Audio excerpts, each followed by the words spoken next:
Entonces siempre la siguiente altura es mayor, como es esto.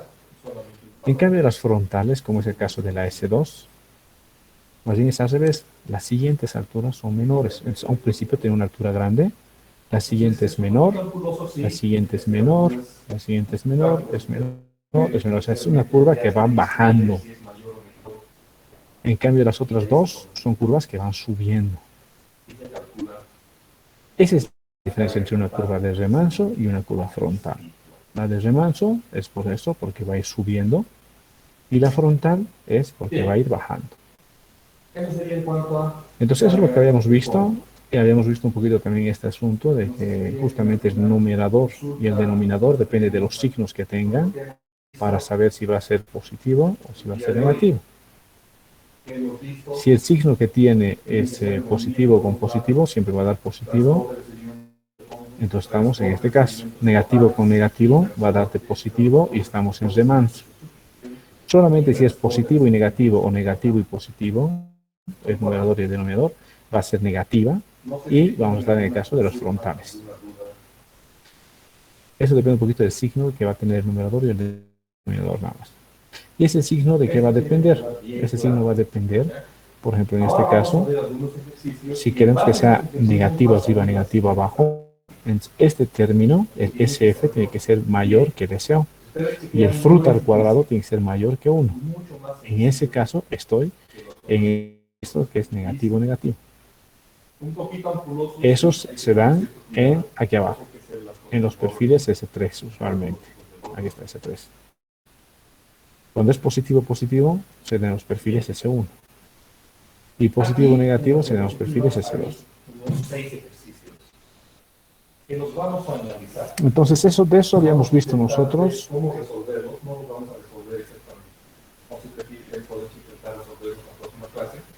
Habíamos visto el cálculo, la clasificación de flujo, como habíamos visto aquí, los H's, los A's, los M's, los C's.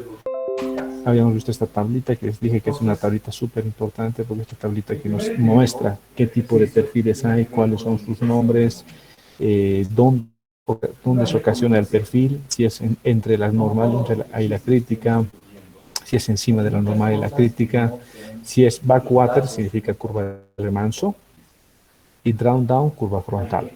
Eso anótense. Entonces, backwater es una curva de remanso y down es una curva frontal. Y cada uno... ¿Aló, ¿me están escuchando? ¿Me Sí, me escuchan a mí? escucho. Ah, ya, perfecto. Ya, perfecto. Ahí está alguien que decía. Ya, entonces aquí vamos a tener estos que son los subcríticos y supercrítica dependiendo dónde está la curva, ¿no? Si la curva está encima de la altura crítica o debajo de la altura crítica, ese perfil también puede ser subcrítico o supercrítico. Aquí están todas las curvas que ya habíamos estado viendo, cómo se presentan, en qué condiciones y cuáles son sus condiciones de borde para que se presente. Creo que estas son las figuras más importantes de ver. Estas ya habíamos visto, las M1, que son igual curvas de remanso. ¿Por qué? Porque van hacia arriba. Las M3 también van hacia arriba, van subiendo, o sea, cada vez la altura es más grande. Las M2 que van hacia abajo. Lo mismo en las S. Las S1 es una curva que va subiendo. La S3 es una curva que va subiendo y la S2 va bajando, ¿no? Esas dos son S1 y S3 son de remanso. Y S2 es una frontal. Habíamos visto un poco ya las condiciones de borde. Las condiciones de borde, ¿de qué se trataba? ¿Cuáles eran las condiciones de borde? Hemos dicho que existen condiciones de borde impuestas y condiciones de borde naturales. A ver, si volvemos a la teoría del cálculo, hemos dicho que para hacer el cálculo lo que estamos viendo es, tú conoces un punto y quieres saber el siguiente punto. Entonces, siempre tienes que tener un punto por lo menos conocido para iniciar. Si no, ¿cómo inicias el método numérico? Ese punto conocido inicial es el que se conoce como la condición de borde. Esa condición de borde puede estar en el borde superior o puede estar en el borde inferior. Es indiferente. tiene que estar en uno de los bordes, en el borde superior o en el borde inferior. Esa condición de borde es el punto conocido del cual vamos a partir el cálculo del método. Entonces, con ese puntito conocido, vamos a empezar a calcular el siguiente, el siguiente, el siguiente, el siguiente, el siguiente, el siguiente, el siguiente, y así podemos tener el perfil de flujo. Entonces, ahora lo que vamos a ver es cuáles son esas condiciones de borde, condiciones de frontera. Entre condiciones de frontera naturales, o sea, quiere decir que no existen compuertas, no existen vertederos, reservorios, nada, en una condición de borde natural. Entonces, lo que voy a tener yo es el teorema de Jagger, y este teorema de Jagger me dice que la altura crítica, esto ya lo habíamos leído la anterior vez, se va a presentar en la primera sección del canal para flujos supercríticos y en la última sección del canal para flujos subcríticos. En este teorema de Jagger, lo que me va a avisar es esto. Aquí estamos, este S2 es supercrítico o subcrítico. A ver, póngame en el chat. El S2 está por encima o por debajo de la altura crítica. La altura crítica es la roja. El S2 es supercrítico o subcrítico. Póngame en el chat. O toman el micrófono también. Supercrítico, dice Miguel. Supercrítico, perfecto. S2 es supercrítico. Entonces volvamos a nuestro libro. ¿Qué nos dice aquí cuando es supercrítico? La altura crítica ocurrirá en la primera sección del canal para flujos supercríticos. Entonces es supercrítico. Y al ser supercrítico, la altura crítica será aquí en la primera sección. Justamente estamos partiendo de la altura crítica, ¿se fijan? La altura crítica es la roja, estoy partiendo de la altura crítica. Entonces, esta es mi condición de borde natural. Mi condición de borde, digamos, sin... es una condición de borde porque no tiene ningún tipo de compuerta, no tiene ninguna obra, ni otro canal que venga por arriba, nada. Entonces, en una condición natural, una pendiente es una curva supercrítica, su condición de borde, la altura crítica se va a dar en la primera sección. Ahora, si estoy en una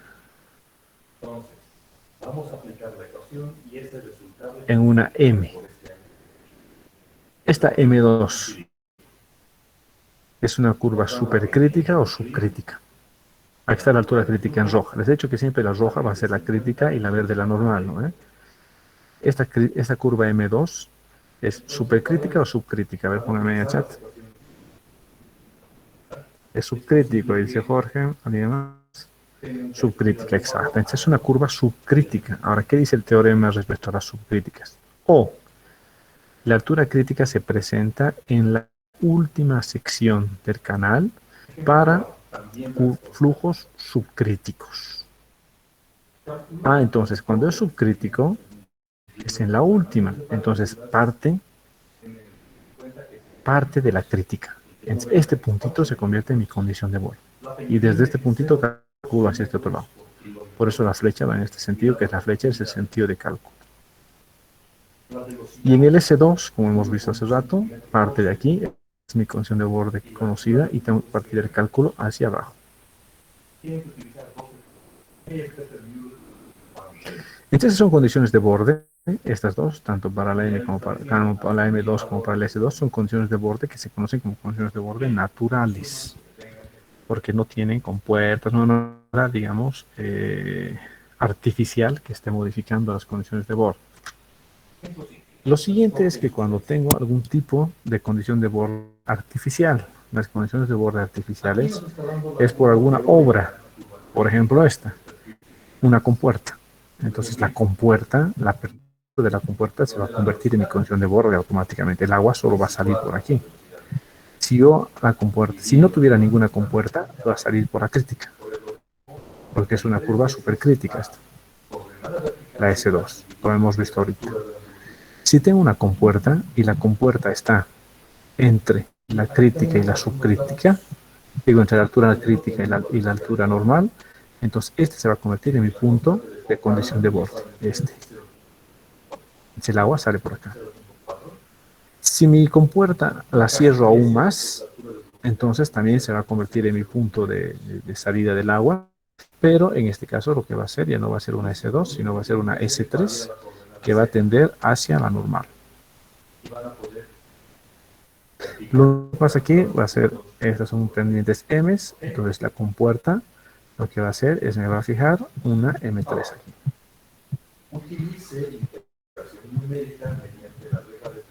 ¿Alguien tiene alguna consulta?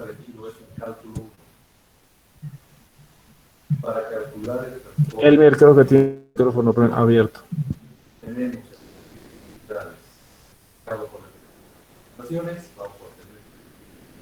Este sería el caso, ¿no?, de una condición de borde no natural. ¿Alguien tiene alguna consulta aquí?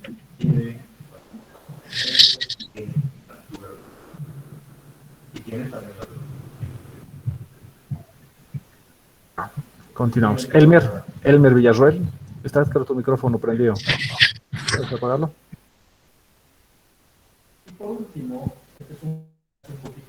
Ya. Entonces, eso pasa cuando tengo compuertas, y ahora la otra es la condición de borde aguas abajo.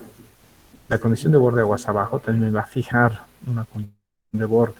En sí, aguas abajo yo tengo un reservorio, por ejemplo, un reservorio con una altura acá, o tengo otro río que está aguas abajo que me va a fijar una altura de agua. La altura se convierte en mi condición de borde del S1. Esa condición de borde también puede ser aquí del M1. S1, M1.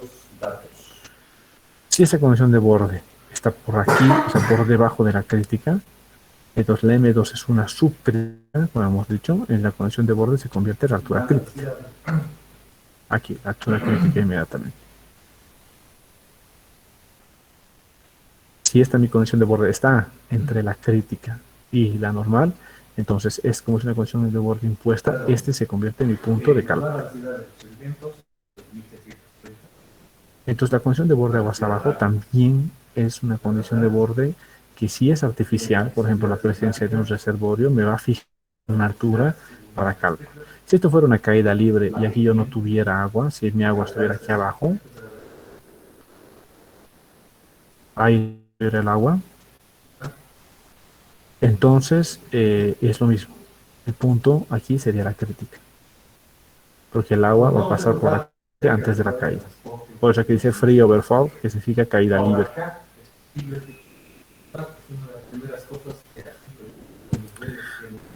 Otra condición de borde que existe artificial es un vertedero.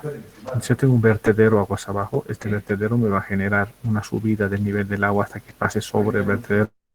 Y esta altura aquí es automáticamente mi condición de borde aguas abajo. Otra cosa importante que hay que saber aquí, es un tema de examen, que esto siempre entra al examen, es que las condiciones de borde pasan entre tramo y tramo de un canal. Si yo tengo un canal de 2 tramos, como este, un tramo fuerte, que es este steep, y un tramo bajo, un tramo medio, que es este de aquí, un tramo con pendiente mediana. Entonces, cuando tengo un canal de 2 tramos como este, en este tramo de aguas abajo, mi condición de borde natural va a ser altura crítica. Entonces, esto va a fijar una curva que es la M2. Donde la M2 termina su cálculo, acá el último puntito que yo voy a calcular, automáticamente se convierte en la condición de borde del primer tramo. Entonces este puntito se convierte en la condición de borde para calcular el S1 en el primer tramo. Y eso pasa en el otro sentido. Si yo tuviera una S2 aquí, la S2 parte de la crítica, y donde termina la S2 es mi condición de borde para calcular la M3. Esa sería esta. Entonces las condiciones de borde traspasan, o sea, se pasan de tramo a tramo. Del tramo 1 al tramo 2. Aquí en este caso del tramo 1 al tramo 2. En este caso del tramo 2 al tramo 1. Entonces es otra condición que me da condiciones de borde extras. Es esto, las dobles pendientes. ¿Alguien tiene alguna consulta aquí? Ya, sigamos. Entonces, lo siguiente es el resalto hidráulico, ¿no? En el resalto hidráulico, ya habíamos visto un poco esto en el resalto hidráulico igual en el primer parcial.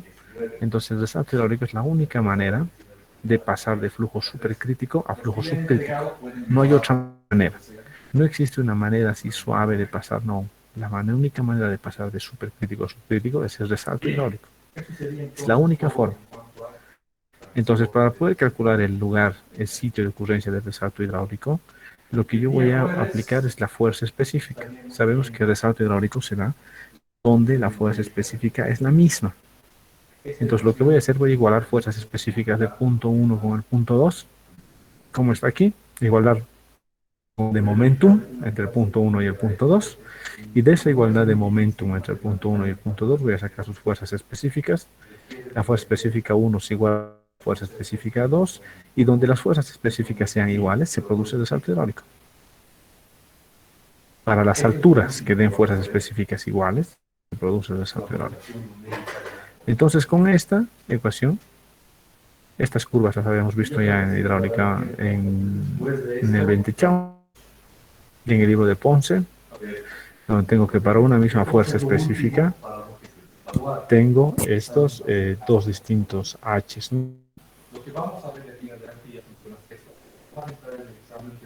¿Hasta aquí alguien alguna cosita? Entonces, lo que me va a dar son las alturas secuentes o alturas conjugadas. Entonces, hemos dicho que esta es la grafiquita que habíamos visto en el 20, ¿no? Aquí está la altura de aproximación, el resalto hidráulico, y la altura de salida, que es el H2. Si vamos a la gráfica de fuerzas específicas, vemos que tanto la altura 1 como la altura 2, después del resalto hidráulico, tienen la misma fuerza específica. En respecto a energía, tienen distintas energías. La altura 1 tiene la energía 1, que es aquí, y la altura 2 tiene la energía 2, que es acá. ¿Qué ha pasado con la energía entre el punto 1 y el punto 2? Se ha perdido. Se ha perdido este delta de energía. A estos puntos que tienen la misma fuerza específica les hemos llamado alturas secuentes. Y estos puntos que tienen la misma fuerza específica, por ejemplo aquí este punto con este punto, que son dos puntos que tienen la misma fuerza específica, digo la misma energía específica, estas alturas les hemos llamado alturas conjugadas, ¿no? Como está aquí, alturas secuentes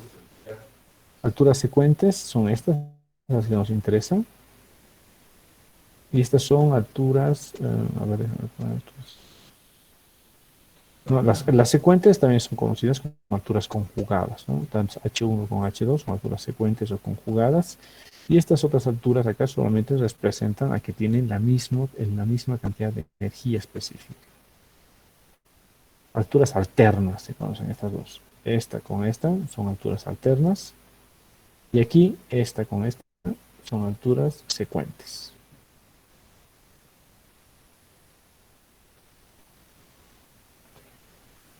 ¿Alguna duda hasta aquí? Entonces lo que vamos a hacer nosotros es aplicar el principio de las fuerzas específicas, para calcular una expresión, F1 es igual a F2, que sería la altura 2 respecto a la altura 1, porque esa altura 2 va a ser la altura secuente. Ese ejercicio ya lo habíamos hecho en el libro de Bentechao, en el libro de Ponce, donde habíamos encontrado H2, que sería la altura conjugada, como una función de H1.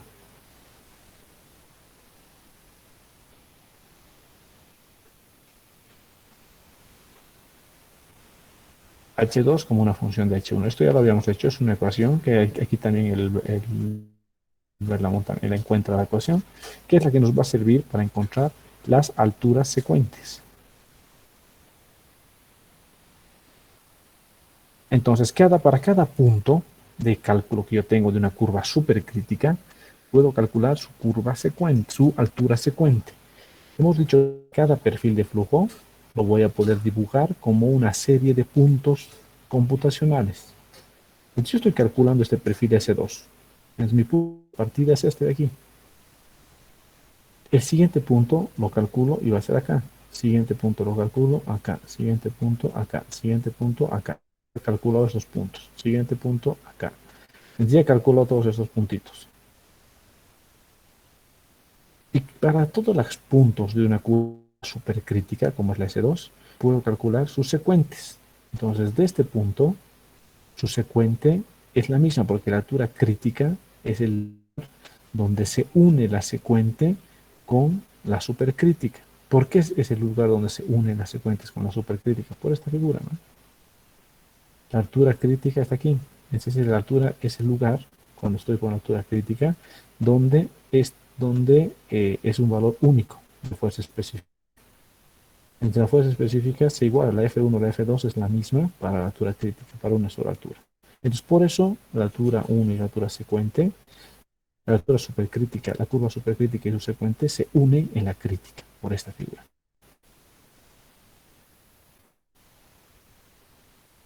Entonces, aquí partimos de este punto, el mismo, la secuente es igual en el mismo punto de la función de borde. Para este siguiente punto computacional, yo de este punto tengo su H y su S. Entonces, ese es su H, sería mi H1 y calculo el H2, que sería este aquí. Para el siguiente punto sería mi H1 y calculo su H2, sería este de aquí arriba. Para el siguiente punto, que sería otra vez su H1, calculo su H2 aquí arriba. Entonces voy a tener estos puntitos para cada uno de estos, un respectivo puntito arriba. Y uno todos estos puntos de aquí arriba, y esa le voy a llamar el perfil de la altura secuente.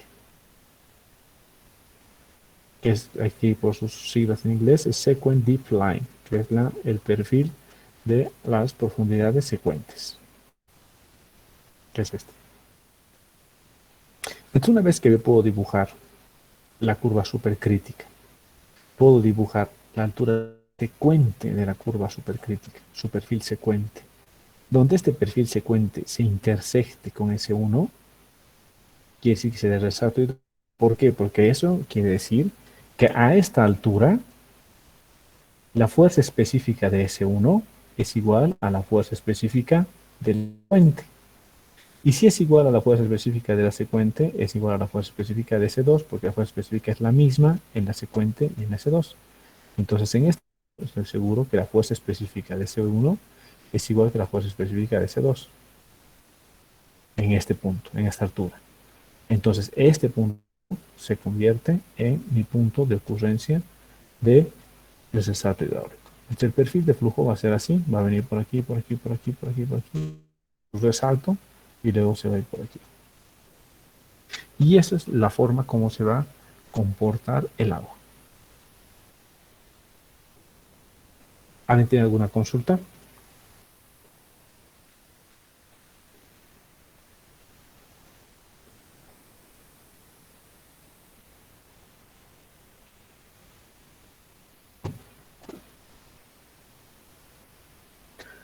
¿Alguna pregunta? Pueden hacerla por alguna curiosidad o pueden tomar el micrófono.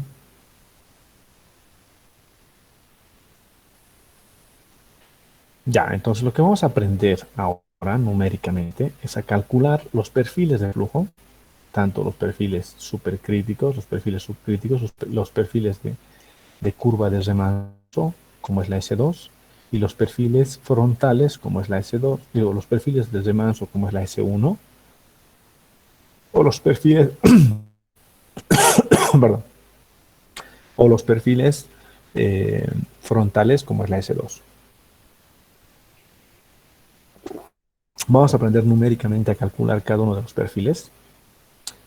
Y también vamos a utilizar la ecuación de la altura secuente para poder calcular el perfil secuente. Entonces aquí un poquito vemos los métodos computacionales. Métodos computacionales para calcular la altura normal. Ustedes ya saben, la altura normal es una ecuación implícita que ustedes la calculan con sus calculadoras, con cualquier solver.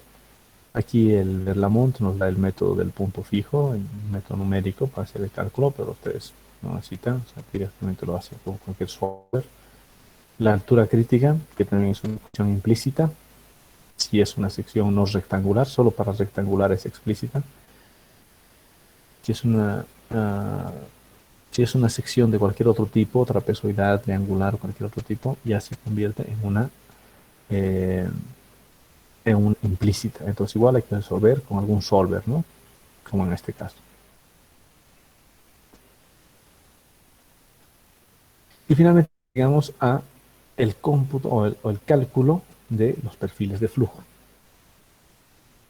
Vamos a aprender entonces a resolver el perfil de flujo. Para eso quiero un momentito.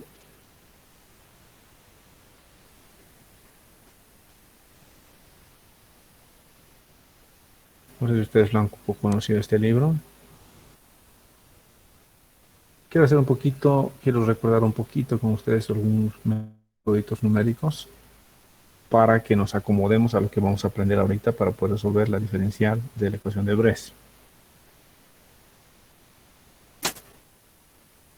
No sé si han visto este libro que se llama Métodos numéricos para ingenieros. Es el método de Steven Chapra. ¿Han hecho ustedes este libro, por si acaso, en análisis numérico?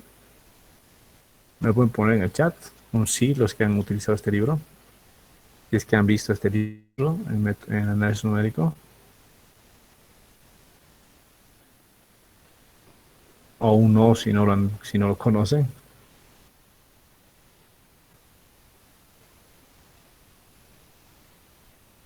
Algunos sí, ¿no? Tal vez depende del docente con el que han hecho. Algunos en sí, otros me ponen no. Pero de todas formas, es un libro altamente aconsejable. Pero si yo tuviera que aconsejar a alguien algún libro, de seguro que le aconsejo el libro este de los numéricos para ingenieros de Chapra. Este libro es, bueno, también hay en castellano, ¿no? Tendría que buscarlo ahí en internet. Está en castellano, bueno, yo lo tengo aquí en inglés también. Esta es la edición sexta, creo que incluso ya hay la séptima edición ahora. Y aquí en su portada se ve a un paracaidista que está saltando de un avión. ¿Por qué? Porque digamos casi todo este libro, el ejercicio que tiene casi todo el libro y se resuelve en todos los métodos es la segunda ley de Newton del cambio de velocidad en función del tiempo, ¿no? De la aceleración de cuerpos en caída libre. Entonces, como el libro se trata de eso, por eso hasta en su portada tiene un tipo que está saltando en paracaídas. Entonces vamos a ir viendo un poquito lo que nos interesa a nosotros, que es, hay métodos numéricos.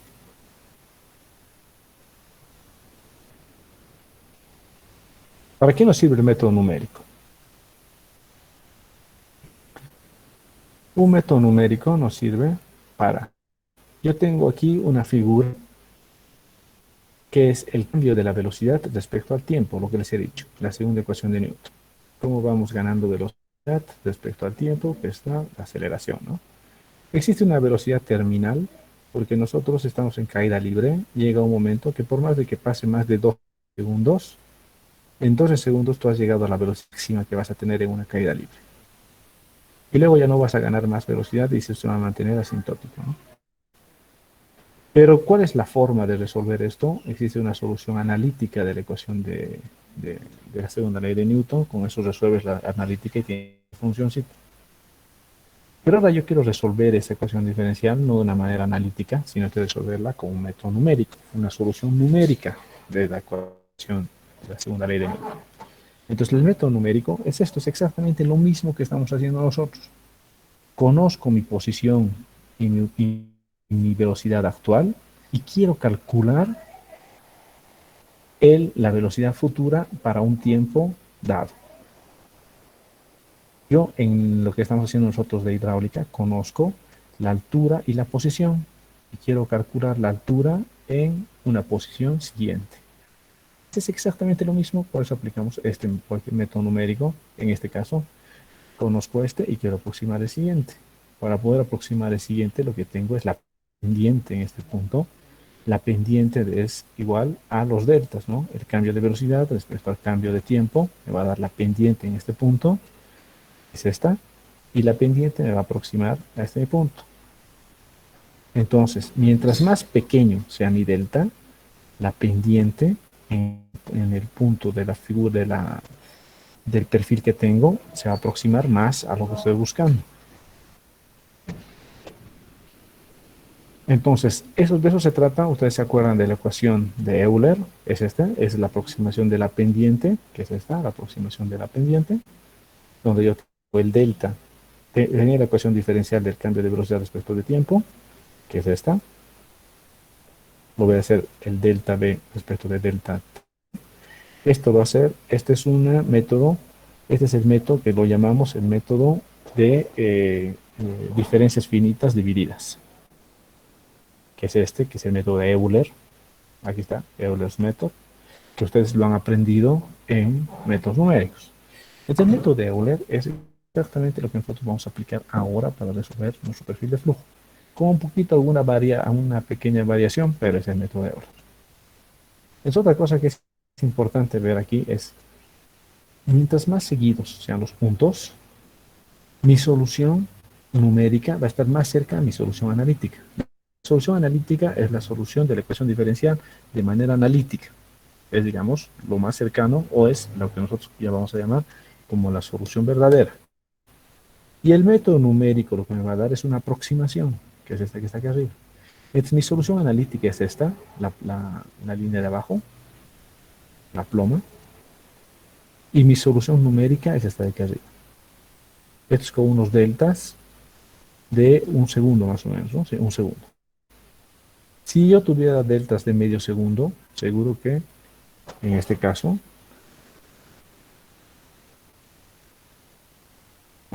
si yo tuviera deltas de menos de un segundo, de medio segundo, seguro que mi solución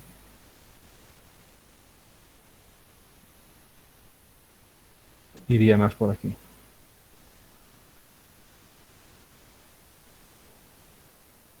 Entonces mi solución sería esta, la que acabo de dibujar. Eso me muestra que si mis deltas son más pequeños, cada vez me aproximo más a la solución analítica. Todo esto sale de la aproximación de la ecuación de Euler. Quiero recordar con ustedes esto más y luego vamos a volver a lo nuestro, ¿no? El primer orden de la aproximación de Euler es esto. Es decir, que una función en xt más 1 va a ser la aproximación a la función, a la evaluación de la función en el x y más la primera derivada de xy por el cambio de x, el paso y más 1 menos el paso y. ¿De dónde viene esta aproximación de Euler? La aproximación de Euler viene de la serie misma de Euler. Este es el teorema de Euler. El teorema de Euler es esta aproximación. Ustedes han visto la serie, hay distintas series de Euler, ¿no? La serie de Euler. La frontal, la que va así, luego hay la negativa o constitutivo negativo, hay distintas series de Euler, pero la primera, la más conocida, que lo que quería Euler era conseguir el f en x conociendo un f en un paso anterior. Lo que quería Euler era aproximar y conocer el siguiente punto sabiendo el punto actual. Es exactamente lo mismo que nosotros queremos. Solamente que Euler lo que aplicaba era ecuaciones polinómicas. Entonces tenía una ecuación polinómica, que era la función, y en base a esa ecuación polinómica tenía un punto y quería encontrar el siguiente punto. Como eran ecuaciones polinómicas, entonces él, mediante aplicación de ecuaciones polinómicas, pudo llegar a la serie, al teorema de Taylor, a la serie de Taylor. Entonces, de la serie de Taylor, lo que yo voy a hacer es voy a tomar el primer orden de la serie, o sea, solamente hasta aquí, y de este primer orden de la serie voy a despejar la derivada. Si despejo la derivada, este término pasa, esto lo va a restar, y este x menos a pasa a dividir, que es exactamente lo que está en la aproximación, en la primera aproximación de la teorema de Rennes. Es esto, ¿no? Entonces, esta derivada yo la tengo, este término pasa a restar, este a dividir, y lo que tengo con el primer orden de la serie de Taylor es el método de Euler. Entonces, todo cerrado, ¿no? El método de Euler con la serie de Taylor, con el método del paso directo, que es el que vamos a aprender para resolver el perfil de flujo. Entonces, no es nada más que un método numérico para aproximar el siguiente punto usando la aproximación de serie de Taylor, como está acá, que sería esta. Ahora, otra cosa importante es Pedestito.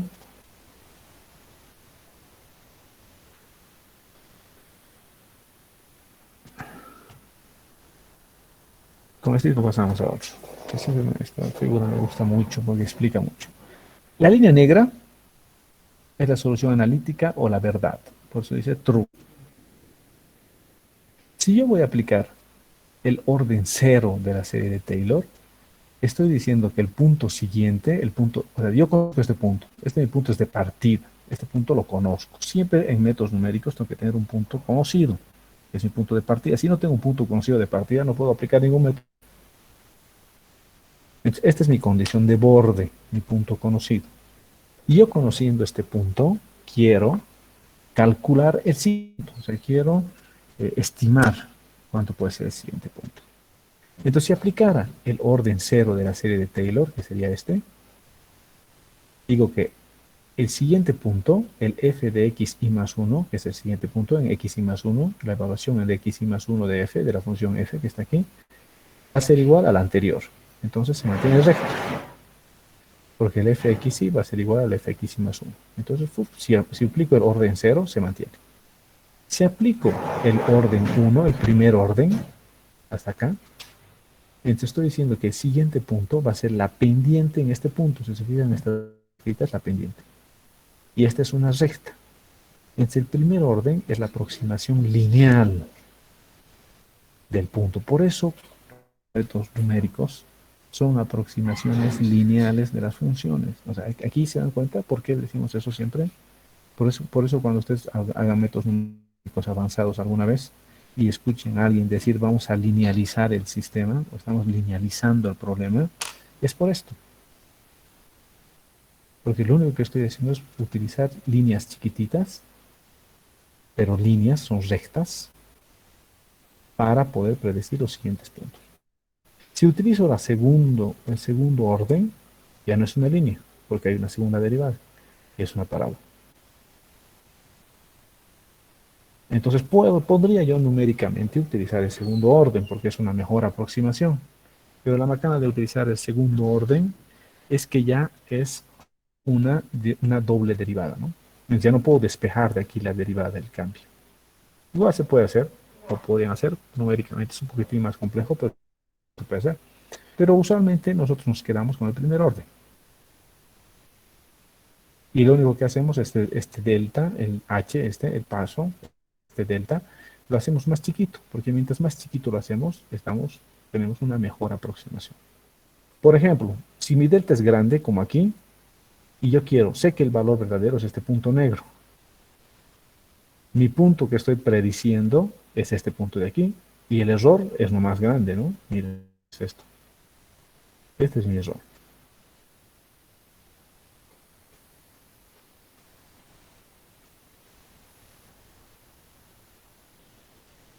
En cambio, si yo tomara la mitad hasta aquí como mi delta, este sería mi punto verdadero y este sería mi punto predecible. Mi error es mucho más pequeñito. Por eso los deltas deben ser pequeños cuando uno aplica métodos numéricos, para poder que la aproximación del método numérico se iguale a la solución analítica de la ecuación diferencial. Entonces vamos a aplicar esta ecuación a nosotros, donde vamos a despejar la derivada. Y si yo despejo la derivada, lo que voy a tener, a ver, no sé si estamos abajo aquí. voy a tener los deltas, lo que voy a tener es la ecuación de Euler, que sería esta. Aquí tengo el primer orden, despejo la derivada, esta primera derivada, y del despejar la primera derivada lo que tengo es el primer orden, es la ecuación del método de Euler, ¿no? Bueno, aquí ya no, que sería esto. O sea, estoy tomando, esto es aplicando eh, a la segunda ley de Newton, ¿no? A la caída libre. Entonces hasta aquí, aquí voy a despejar este bt, que es este, y va a ser el delta. Va a ser el delta de la función, el delta de tiempo. Esta es la ecuación que me interesa. Muy bien, entonces vamos a aplicar esto para resolver nuestra ecuación de Bres. Exactamente esto vamos a aplicar. Nos volvemos a nuestro libro de Verla y lo que vamos a aplicar es el método del paso directo. El método del paso directo dice que el cambio de altura respecto a la posición, que es lo que yo quiero encontrar, que es la derivada, es igual a una función phi de h, que hemos dicho. Vamos a aproximar al delta h dividido entre el delta s. Estamos usando la aproximación diferencial, que es el primer orden de la serie de Taylor. Entonces, de este delta h respecto de delta s, lo que voy a hacer que es, en el intervalo de i a i más 1, este valor del delta h, digo, del diferencial de h sobre el diferencial de s, puede ser considerado como el valor medio de la evaluación en el punto i y en el punto i más 1. Y si sabemos que este diferencial de h respecto de s es igual a una función de h, que es la ecuación de Bres, entonces voy a evaluar la media de estos dos. La media de la evaluación en i y la evaluación en i más 1. Entonces, este cambio, el delta h dividido entre el delta s, que es el si más 1 menos el si, lo voy a igualar a la media de la evaluación de la función en i más 1 y en i. Aquí está. Esta delta h sobre s es una función phi de h, que no es nada más que la ecuación de Bres. Esta es la ecuación de Bres, la que hemos anotado en la pizarra también. Que esta vamos a llamar función phi de h. ¿Por qué? Porque lo único que aquí está, el único incógnita que tengo en todo esto es h. El pendiente conozco, el Manning conozco del canal, conozco el caudal que está pasando, y el perímetro mojado es una función de h. El área mojada es una función, el ancho superficial es una función de h. El área mojada es una función de h, la gravedad es constante, todo lo demás es constante. Entonces, esta es una función de h. Si estoy evaluando en la posición 1, cuando I es la posición. Entonces, I es la posición 1, en I igual a 1. Y también puedo evaluar en la posición 2, en I igual a 2. Entonces, lo que tengo aquí es que voy a tener aquí el en H1 y en H2. Entonces, lo que yo voy a encontrar es mi posición, mi S, I más 1. Entonces, hemos dicho que el método numérico, lo que yo puedo hacer es asumir dato un cambio en la altura y encontrar el cambio en la posición, o el otro método, que sería al revés, asumir un cambio en la posición y encontrar el cambio o el valor futuro en la altura. Entonces, el método del paso directo, como dice aquí, toma de constante un cambio en altura y calcula un cambio en la posición. Entonces, el delta H me lo voy a dar yo. Entonces, yo digo, ¿cómo me lo doy el delta H? Es muy fácil darte el delta H, ¿no? Aquí estamos en este ejemplo, por ejemplo. En este ejemplo, yo sé que esta altura, la S2, sale de la crítica y llega a la normal. Porque yo sé que la S2 sale de la crítica y va a intentar llegar a la normal. Eso lo sé. Dependiendo de la longitud del canal, si mi canal solamente fuera hasta aquí, seguro que no va a llegar, ¿no? Se va a quedar en el camino de poder llegar a la normal, pero está en camino. Si mi canal fuera así de largo como este, hasta aquí, entonces está mucho más cerca de llegar a la normal. Si mi canal fuera más largo todavía, seguro que va a estar casi, casi, casi junto con la normal. O sea, casi van a tener el mismo valor. Pero lo que yo ya sé es que la S2 sale de la crítica e intenta llegar a la normal. Ahora, yo ya sé calcular la altura crítica y la altura normal.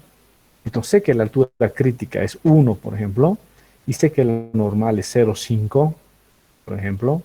Entonces sé que tengo que ir de 1 metro a 0,5. ¿En cuántos pasos quiero calcular? Ponte que quiero calcular en 5 pasos. Entonces mi delta H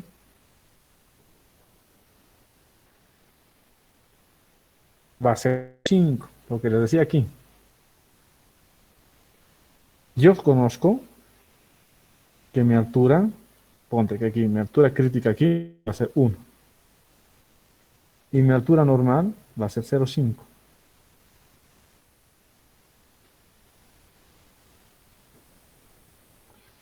Mi delta va a ser 0,5 acá. Si yo quisiera en 5 puntos computacionales, aquí va a ser 0,5, es el delta. Este es el delta total. Le vamos a llamar solamente así delta nomás, para no confundirnos. Entonces, si yo quisiera, si yo sé que esto yo quiero calcularlo en 5 pasos, a ver, esta altura total, yo quiero dividirla en 5 porque yo quiero hacer mi cálculo numérico en 5 pasos. Entonces, como quiero hacerlo en 5 pasos, voy a dividir esto en 5.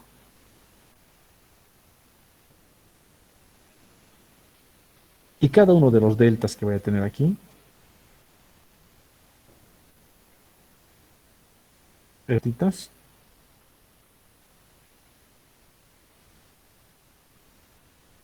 van a ser 0,1.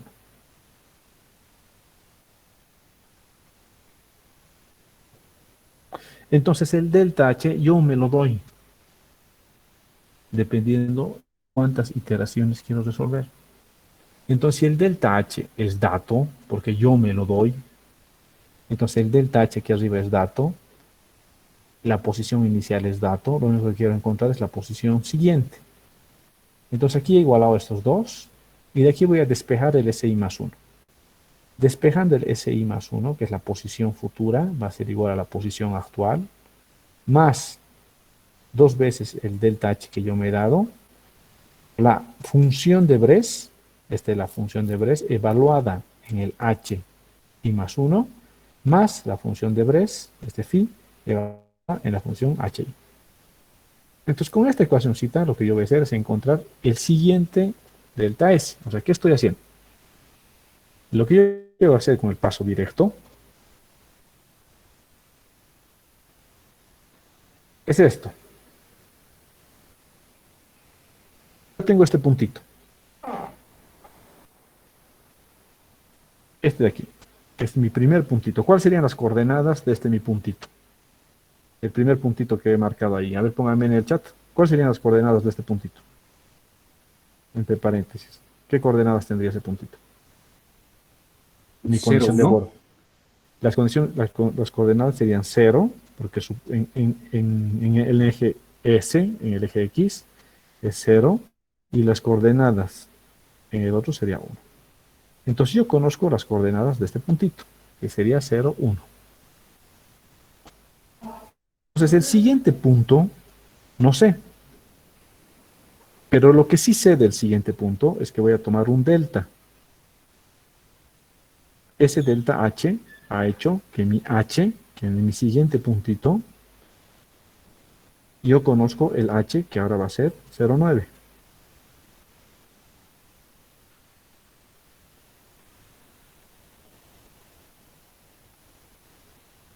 Pero es incógnita para mí el S. Entonces, este va a ser el SI más 1, conociendo el SI, porque el SI lo conozco, que es este,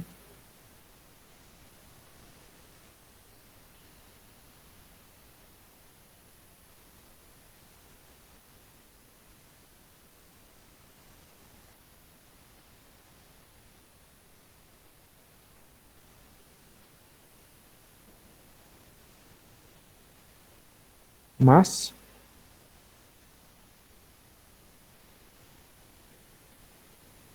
lo que dice la ecuación,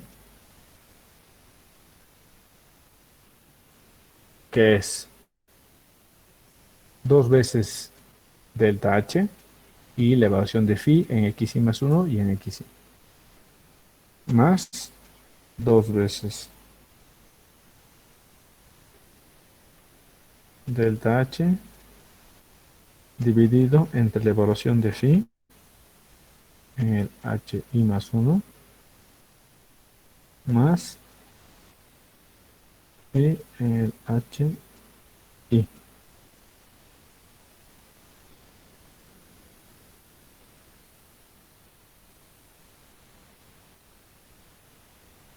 Y a esta hemos llamado el método del paso directo, a esta ecuacióncita.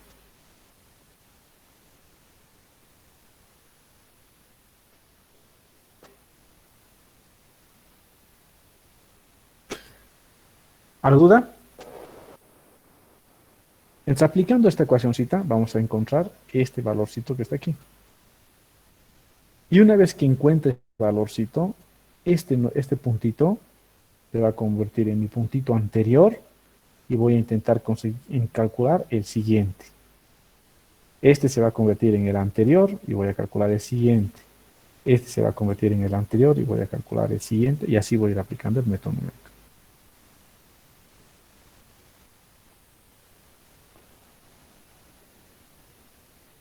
¿Ok?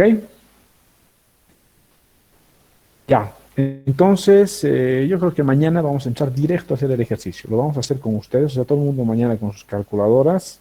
Quiero que ya me estén cargando en sus calculadoras la ecuación de Bres. O sea, esta ecuación, quiero que ya esté dentro de sus calculadoras, este phi de h. Para una sección rectangular, vamos a hacer un ejercicio mañana. Vamos a hacer un ejercicio trapezoidal mañana.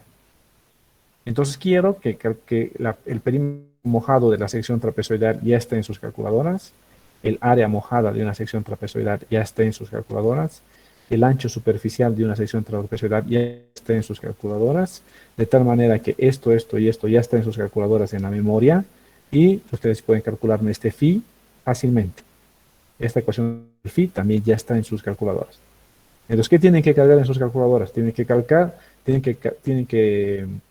cargar 5 ecuaciones a sus calculadoras: perímetro, área, base, phi y la ecuación del paso directo. Esas 5 ecuaciones tienen que estar ya en sus calculadoras. Y mañana vamos a resolver este ejercicio paso a paso. ¿Alguna duda hasta aquí?